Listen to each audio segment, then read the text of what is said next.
Hi, good morning, and thank you for joining us on our first panel of the GSSC Vilnius Forum. The title, as you know, is Where Europe Falls Short and What Can Be Done. We have a fantastic lineup of guests today. Minister, Mrs. Virkkunen, Secretary Przydacz, thank you so much for being here. I hope this is going to be a lively discussion. There's a lot to talk about. You know, as President Nausėda said, both the US and Europe have to understand their roles going forward to make this alliance work. And I think this is a crucial question that is being asked and discussed both in Washington and in Brussels. So let's begin. Thank you very much. Minister, I'd like to start with you. You know, I think whenever we're talking about where does Europe fall short, the question has to be put specifically, and that is, to what goal, for what goal does Europe fall short? And I'd be curious to know, you know, in your mind and in Lithuania's experience, where is Europe falling short right now? And in your experience, what can be done about it? That's a lot to start from. And of course, it is a big question, and it covers from very hard security, defense issues, up to the resilience issues and then softer parts and resilience of our societies. We have to do a lot. And I think that now is the very specific time to do it. Because, and additional reason for it is the circulated 28-point plan. Be it real or not, doesn't matter. But those elements that are in there, probably you read it last night or this morning, they are the ones that once again forces us to rethink. So what's the future for European security? Because this is the plan there that already was written by someone for us. And one of the points, for example, is that Russia promises not to invade Europe anymore. So it's like, I swear I won't do this. And we are you know, somehow asked to believe that it can be something that can be respected and kept us the promise. Of course it won't. So this is the time, I think, when we have to mobilize ourselves and go into the in-depth discussion. So what's for the Europe? What is for the Europe security? And in it, when we will discuss it, one element will be without the question, that's the transatlantic cooperation, that's United States. For 10 years onwards, there are no scenarios, no deterrence tools that we can be, as the Europe, self-sufficient. What concerns hard security, what concerns collective defense. There are no alternatives and substitutes. So we should work with our United States friends and see into the burden sharing and meet the expectations from us. That's the first thing. Another thing is, of course, we have to strengthen ourselves. And then conventionally, it has to be there at the higher level. When we talk about the extended nuclear deterrence, yes, we are dependent, but what concerns conventional forces, we have to step up. And that is the increase of our defenses and increase of our defense spending. That's the task, absolutely paramount for Europe to be self-reliant, a little bit at least. Then there is the huge area for the resilience building. And it's in all the parts of it, not only the front line. Once again, it's not about the Baltic states or about Finland or, you know, going south. It's about whole Europe. So, because what concerns sabotage operations, what concerns soft parts, they are not here. It is even more difficult to organize it here than somewhere deeper in Europe. So we have to apply these policies across and horizontally. And what concerns frontline resilience and where we have to cover our vulnerabilities is, of course, to build the effective deterrence for the peacetime. Sea security, critical undersea infrastructure, our airspace, and then violations of our airspace, drones, meteorological balloons, fighter jets, you name it, we have to make the deterrence effective, and that would work, as it was in Poland. With 20 plus drones, as Marcin was telling us yesterday, up to the 0 right now. And one of the reasons is, of course, there was the strong position and an increased posture of the NATO forces, increased the number of the fighter jets, helicopters that were provided also by neighboring countries, and increasing the price for Russians for it. So this is how it should work. So I can name like 25 or 30 points where we should do better. That's excellent. Thank you so much, Minister. As you mentioned, Ukraine the conflict in Ukraine presents an existential threat for all of us, and we've seen very much, you know, how technology plays a role in these kind of very incremental advantages that one side or the other gains at any particular time. And I'd like to ask you, Ms. Virkkunen, how does technological innovation, how do you reconcile the need for fast-paced, at times fast-paced, and deep innovation with some of the stricter regulations that the EU does require? Yeah, of course, it's very right that the European Union has been very much developed during the peace times. And now we have seen, of course, that the world has changed, and so have to change. And things are changing also in the European Union, we see. So our main priority nowadays as a Commission is on security and competitiveness of European Union. And these are having very strong interlinkage also. So like you asked about the role of technologies, we see how hard now the race is globally on the technological competition is really hard. And here it's important that Europe is building up our own capacities, because very long time, of course, Europe has been very open for international investments, and our businesses, industry has very long global value chains, but we can see that nowadays these dependencies, they can also be weaponized against us. And that's why it's so important that we are building up our own capacities in all critical technologies, like AI, semiconductors, also quantum technologies, cybersecurity technologies.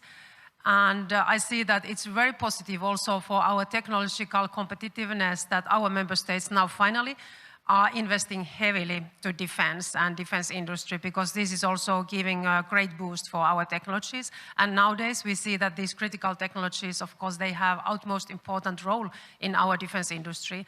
And we can see this every day in Ukraine, and that's why it's very important that we are also learning all the time that what is happening in Ukraine. Just in this week, European Commission, we published our defense industry transformation roadmap. And there we are really clearly stating that we have to now build an ecosystem between our tech industry and defense industry startups. Hundreds of them has been established in the European Union during the last years. And with our defense industry and with our military, that we are able to combine critical new technologies with our defense industry and defense capabilities. We have also a small defense innovation office in Kyiv, and we also propose that we strengthen the role of this office, and we will change it to our defense industry office to facilitate also the cooperation between European companies, European Union companies, and with Ukrainian stakeholders and with the military also, to really see all the time and learn what is happening in Ukraine, and also facilitate the cooperation here, because especially we see that the technologies are playing a very important role. Maybe a few words about the role of European Union. I think the President just had very excellent speech here, and from European Union side, how we see that what is our role in defense and security. Of course, especially when it comes to defense, we want to organize and facilitate now the financial opportunities for our member states really to meet the NATO capability targets. So, and strengthen our defense industry. It's critical for us also have stronger defense industry in Europe. And also to make sure that we have that kind of infrastructure, that also NATO can take care of the collective defense, that our military troops and equipment can move cross-border in the European Union. So in this week, in the same time when we published our defense industry transformation roadmap about technologies and defense industry, also we published our military mobility package, and it's about investments to our infrastructure and also the regulation, that we can make sure that our troops, they can move very fast and smoothly cross-border. And of course, in this area, our Rail Baltica, it's our key priority when we speak about military mobility of European Union.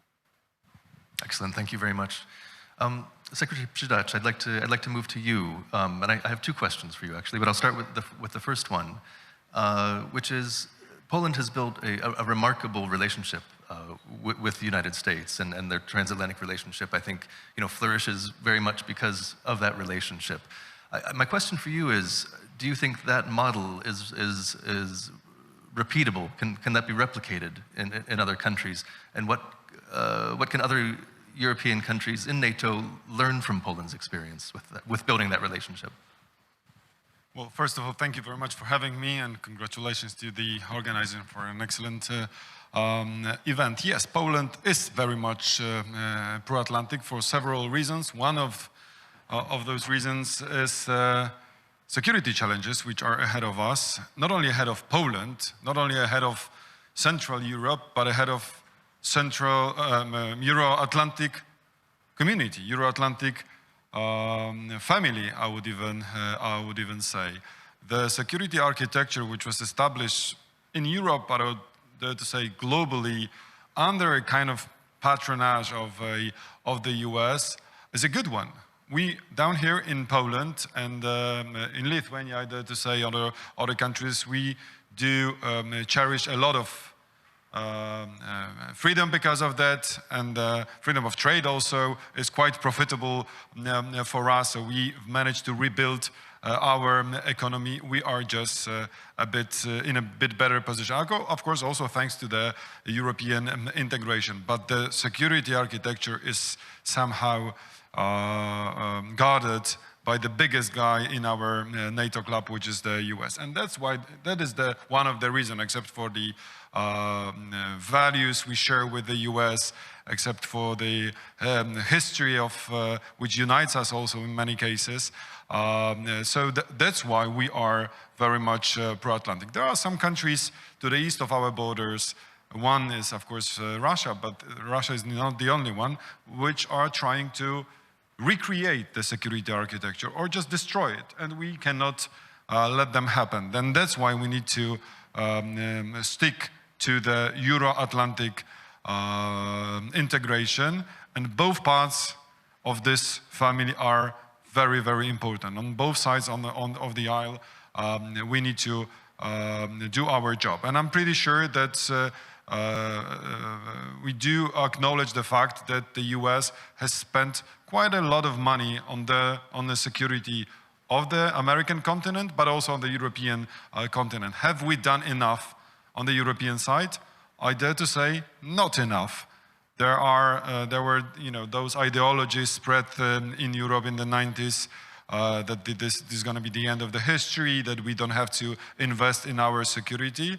And now is the time to, unfortunately, somehow pay the price. So, as Kęstutis said, Minister of Foreign Affairs of Lithuania, we need to step up. We need to speed up with the process of spending even more money on our security.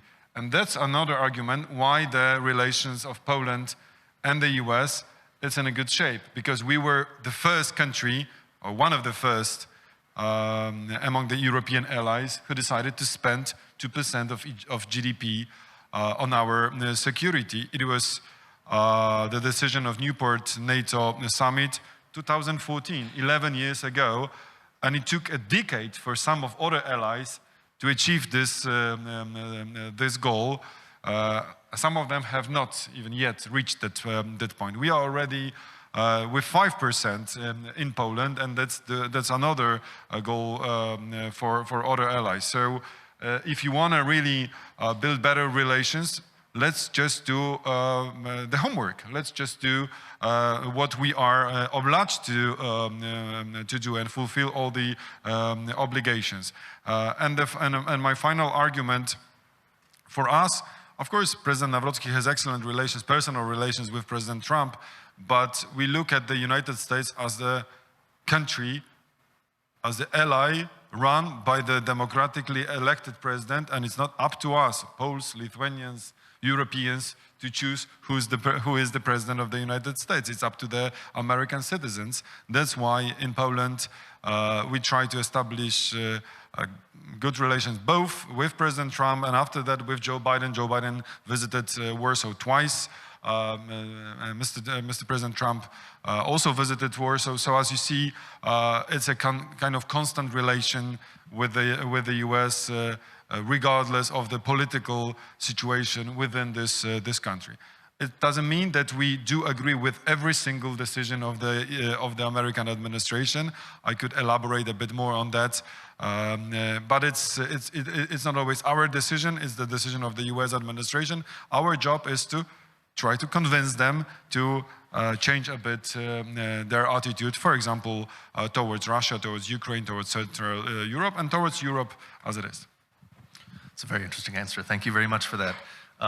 I would love to continue asking you my own questions, but I think the audience has some questions which I'd like to turn to right now.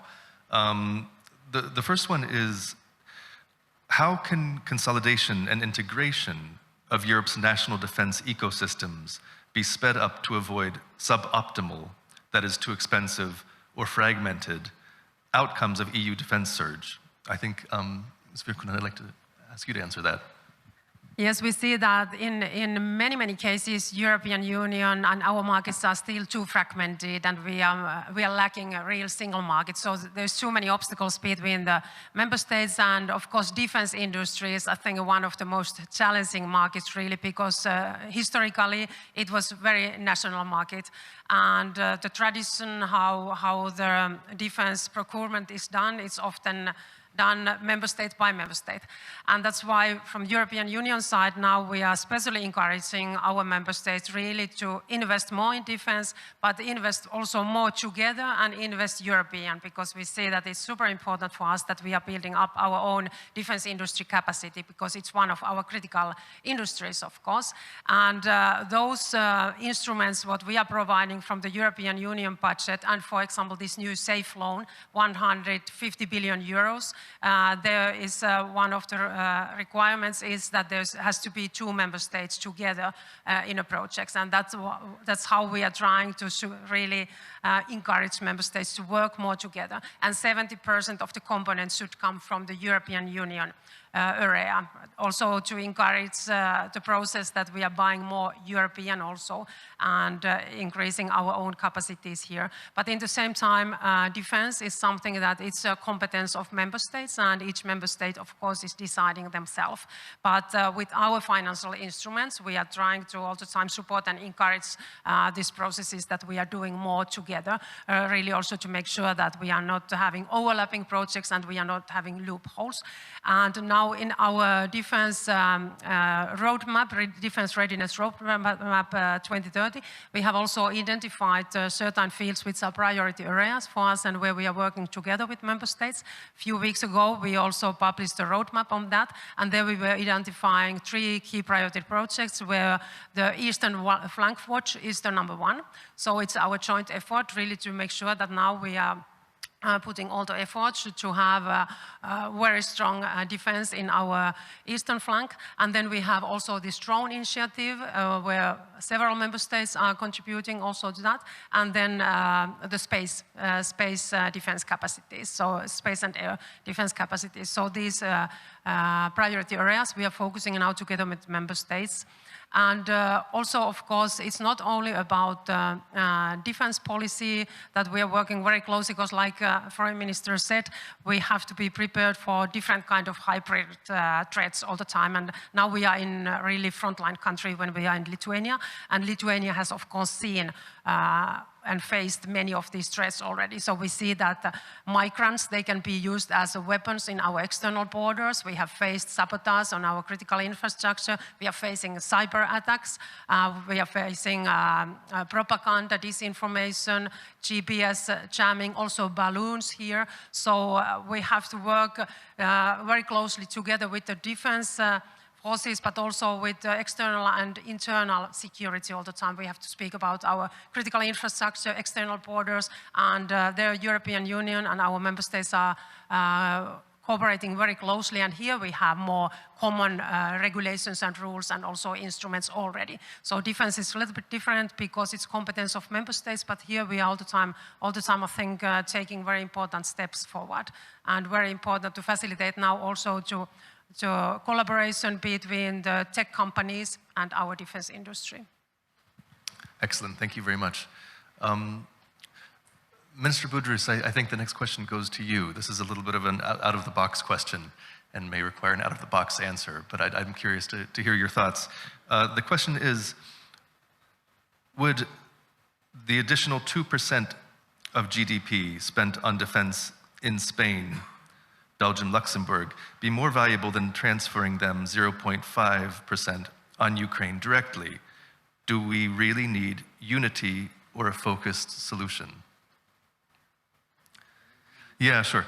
I think, would the additional 2% of GDP spent on defense, potential 2%, spent on defense in Spain, Belgium, and Luxembourg be better spent by transferring some of that money to Ukraine directly? Are we talking about unity or a focused solution is the question. That is not out from the box. Actually, that's from the right box that we are discussing, and that was the case also in yesterday's FAC meeting. That is the support to Ukraine and what we have to do on our own. We have to do both. On 2% additional ones, we pledged, we committed. That was the Hague Summit decision that we will spend 5% of our GDP. So knowing the numbers of these countries, that's what we have to do. That's not the option, whether, you know, and it's not something to be discussed again. That's about go and implement it and do it. And we are doing it, not tomorrow, but for the next year. That's almost tomorrow, 5.4% of our GDP. Why we have to do it? Because we agreed, all of us, how we will fight. That was the key plan of NATO, operational plans that described in details in this direction, this direction, in this direction, how NATO will fight and how we will win. Not only fight and defend, but how we will win, how we will destroy our enemy. And for these plans to be executable, we need capabilities. And those capabilities will come from all the nations. And the ones that you just listed, those are NATO allies that have the commitments. There is even the table with a very high classification level that says you need A, B, C, D, E, F, what capabilities specifically you need.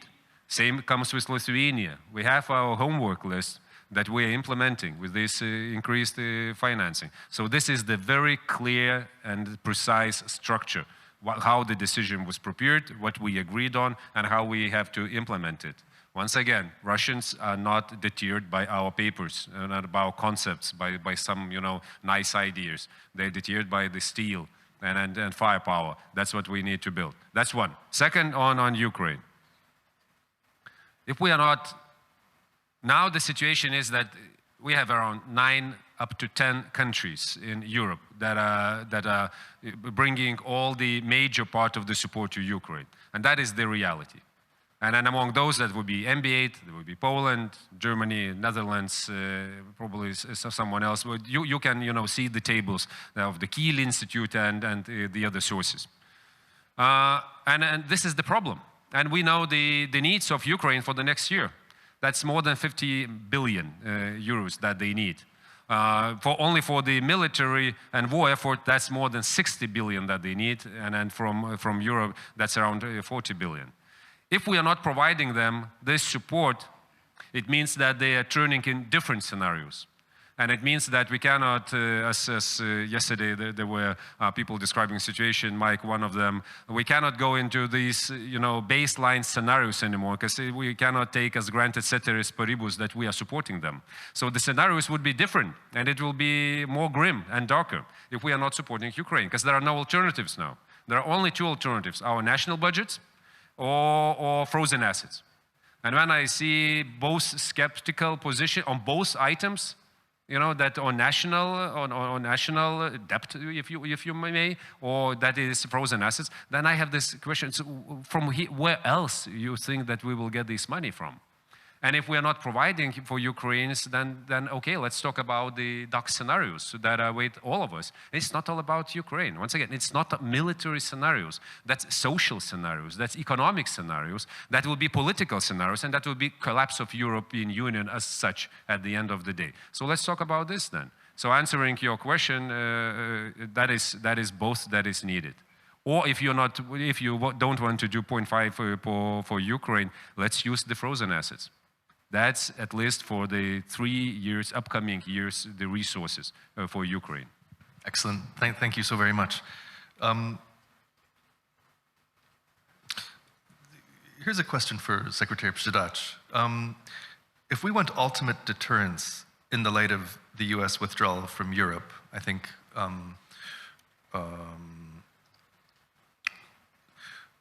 don't we need to develop a European nuclear capacity? I think, there has been discussions between, I think, France and Poland regarding extending the nuclear umbrella. It's a very big topic to take on, but I think it's one worth addressing. Thank you. Well, first of all, I think we need to do our utmost to keep Americans in Europe as long as possible, at least until the moment we will rebuild our capabilities, our European capabilities, our European industry. And to do so, we need to finally spend a bit more money. We need to invest the money in this industry and in our military capabilities.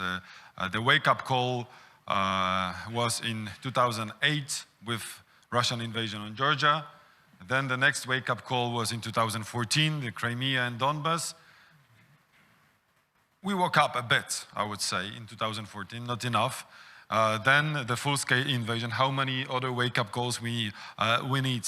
3 years of full-scale invasion. We move on, but not as fast as we should. So until the moment we really realize that we need to spend much more money on our industry and invest also in technology. We are technologically advanced, of course, but I dare to say not that advanced as, for example, our American partners in some spheres, for sure. And the question whether we are fully independent with regard to the resources we need for the military production. But the question referred to the nuclear deterrence, let's not forget that we are still in NATO. And there is a strategy within NATO of nuclear deterrence. So in this question, I could see a bit of feeling that the security of Euro-Atlantic region should be divided somehow between the Atlantic one and the European one. That's not the approach we oppose in Poland, just opposite. We are NATO, so we need to work through the NATO instruments. Of course, we have to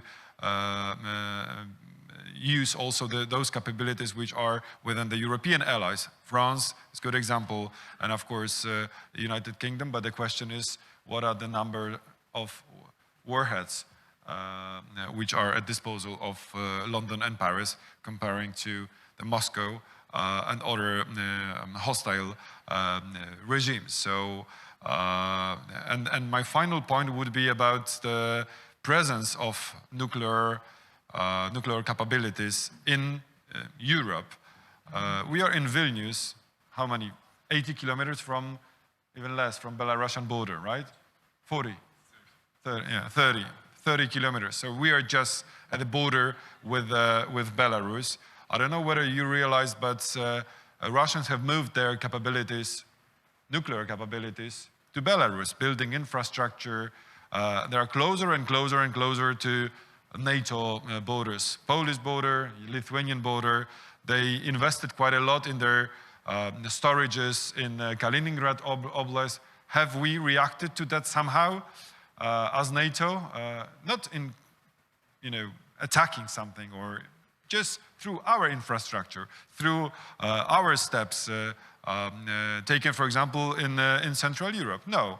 When I ask some of experts of NATO in Brussels and Washington about our answer, the answer was, yeah, we condemned it.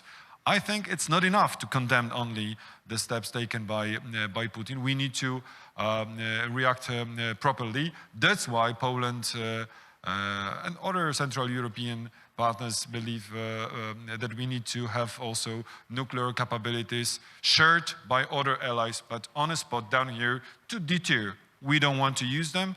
We don't want to have any nuclear interaction, just opposite. But if you want to be safe, you need to invest in your own security through that kind of instruments. Thank you. Thank you very much. This is a question for Henna Virkkunen again. What do you believe will be the EU's competitive edge in military and dual-use technologies? I think that we have a huge potential in the European Union, but this is of course very much now connected to our overall competitiveness in our technologies. And especially we want to encourage and focus now for the areas on AI, for example, because there, for example, we have huge potential already, even that now the race is very hard globally, as we know. But Europe, for example, we have 8,000 startups in the European Union who are training and developing AI.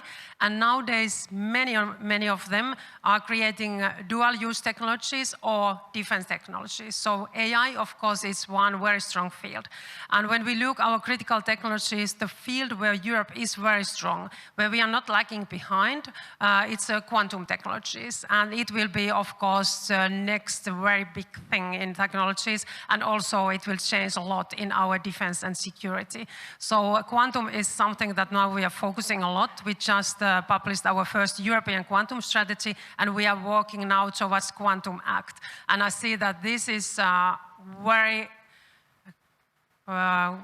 strong technology from European side.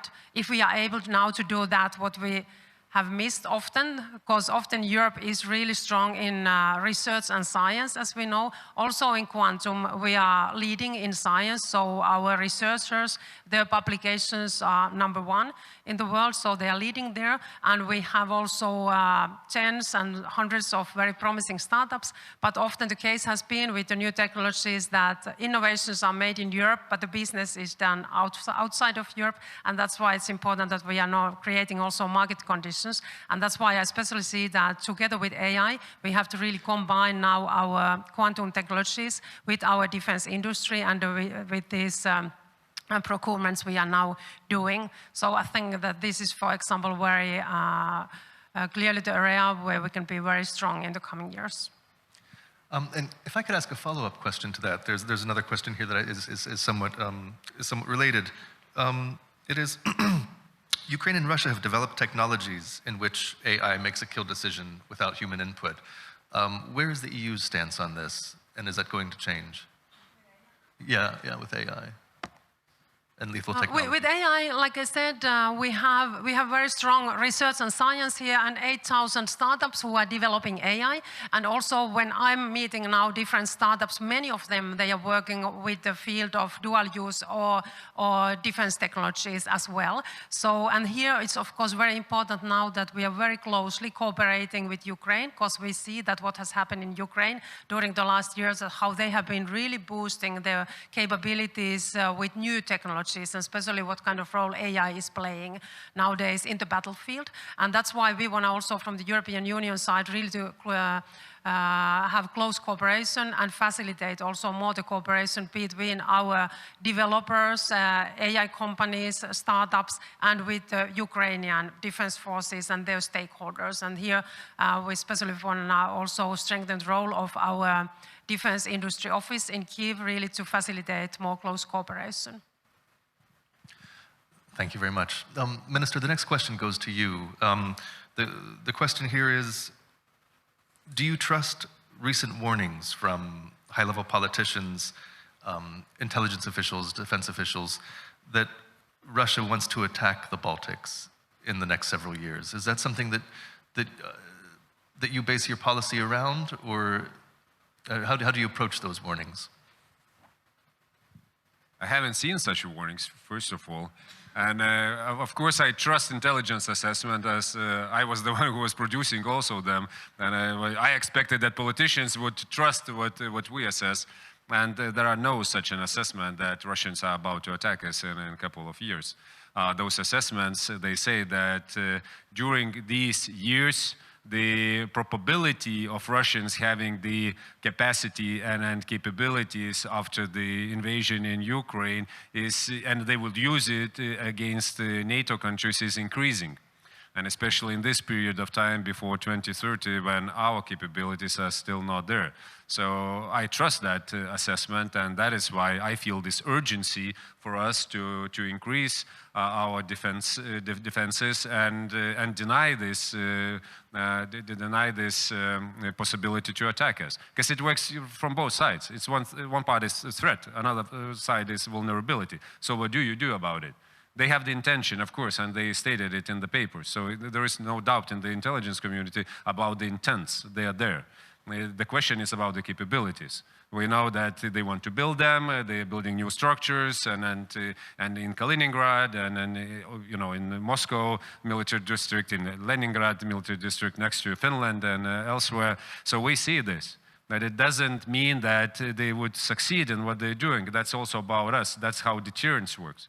So if we will meet them with our forces, with our plan, and with our robust response, so it means that we are better placed. So this is answering the intelligence assessment, answering that part, how do we feel about it and what we do. I think that was the reason why we have broad consensus on our defense spending in Lithuania.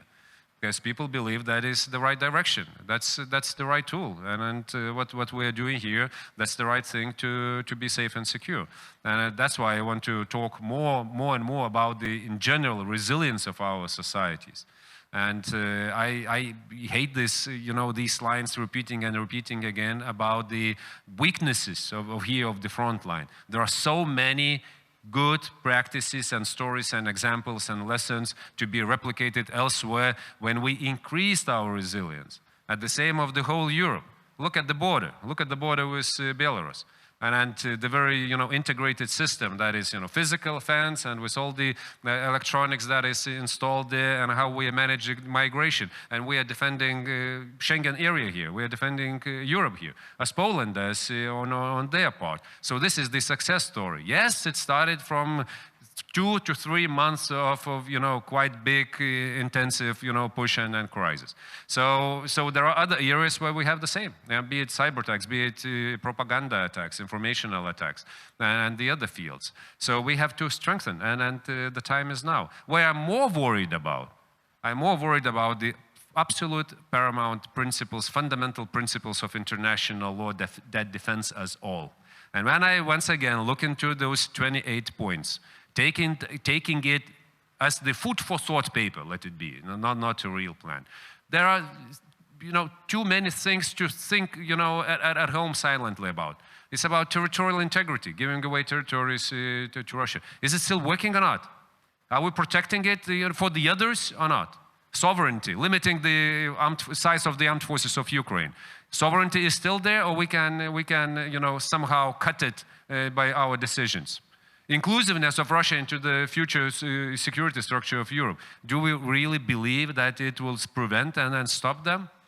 Then again, accountability, amnesty for all war crimes that were committed in Ukraine. That is one of the points. If there is no international accountability, what we are talking about, and it's like how we can, you know, even pretend that there will be the framework for the proper fight and war and protection of the civil societies and so forth. I'm more worried about these principles. I know what we are doing here, but there are some larger things that we are questioning right now with what is happening around Ukraine. And that would be really harmful for whole the world, not only here. Thank you very much. I think we have time for just one more question.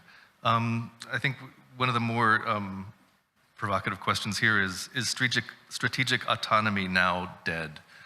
I would like to hear anybody's thoughts who would like to weigh in on that. Well, I hope this concept is dead. I do hope, really. We are not big fans of strategic autonomy if it's understood as a carrying links with of transatlanticism. If someone means strategic autonomy as rebuilding the capabilities of European armed forces, that we can discuss on, but it proved that in case of challenges in Europe, we had to react in a common way with our transatlantic allies. But I cannot hear many discussions about strategic autonomy now in Europe. but I do believe that our French and German allies and partners, they have not forgotten about this idea. Maybe one day they'll be back, but for sure in Central Europe they will not find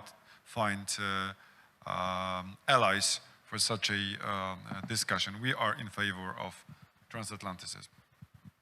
I think when we speak about strategic autonomy, I think there's also many different interpretations that what does it mean. And I have also a little bit like a similar title, not totally that, but in my title, because it's technological sovereignty, and it's often also asked at what does it mean. And from our perspective, from Commission's perspective, it really means that Europe has to be able to act in all the fields, that we have to have certain capabilities ourselves, that we are not dependent in critical sector in one country or one company. So we have certain capabilities always ourselves to act. And also that we have like-minded partners, that we can choose the partners, that we are not dependent. And now we have to really identify all the critical sectors where we have to build our own capacity, because we have been often always very, very open for international businesses and cooperation. And it means also that we have built that kind of dependencies, also that we are not so strong in many areas where we should be. And of course, when we speak about defense, we know that our member states, many of them, didn't invest enough for decades to defense. So we have been very much relying on USA, and it's right what USA has been stating very long time, since 2014 from the summit, that Europe has to invest more to our defense, and now it's finally happening. Of course, we have to take much bigger responsibility ourselves also in this area. Thank you very much, Minister. If strategic autonomy means European Union is dealing without United States in this world now, and also what concerns security, I don't believe in it. And knowing where is the origin of the very definition, so that was about it. And so I think that cannot fly. But I believe in the European Union, that is the international actor, strong one, geopolitical actor and geoeconomic actor. For geopolitical actor, we need to define our interests and fight for them and defend them and enlarge. For geoeconomic actor, we have to act as one economic bloc and also defend our interests, what concerns our industries, what concerns our technologies, and see ourselves as another fortress that is in very strong relations with the other fortress, that is United States. I believe in such European Union, but it's a long way. Excellent. I think those are fantastic comments to close on. Minister Budrys, thank you so much. Thank you so much, Ms. Virkkunen, and Secretary Przydacz, thank you as well. Let's have a round of applause for our guests. It was an excellent discussion. Thank you very much.